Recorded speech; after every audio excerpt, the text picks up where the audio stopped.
In this exercise tutorial, I'm going to be taking you through how to do an incline push-up. And what we're going to do today is we're going to do a wide stance hand push-up. So the difference between a wide and narrow stance is the narrow stance is going to work more of your triceps, the back of the arm, and this is going to work more of your chest muscles, the pectorals. So when we're coming into this, please do note that this is the progression of doing a press up on a wall, but the regression of doing it on the floor. It's a slightly easier version of a push-up than doing it on the floor. So it's really important that we also engage the core and get the core firing to support the lower back, because we are going to need that during this motion as well. So first things first, what I want you to do is I want you to put your hands just wider than shoulder width apart, and then from here the feet are going to be nice and narrow.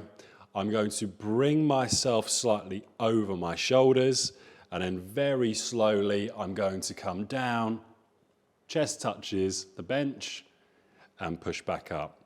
Now if we don't engage the core during the motion, what can happen is we can come down to here and we could start to do this. We could start to bring the hips down first and then come down. We want it all to be in one smooth movement, so it should all look like everything's in sync when you're coming down with not only the arms and elbows, but also with your hips as well. So not only do we want the arms and elbows coming down, we want that strong trunk through core, which means that when we're pushing up and down, we're not pushing up and down and we're not just getting the upper body raised and the lower body not raised, right? So we want both the hips and the upper body raising at the same time. What you would be doing is you'd be repeating that for your desired repetitions and sets.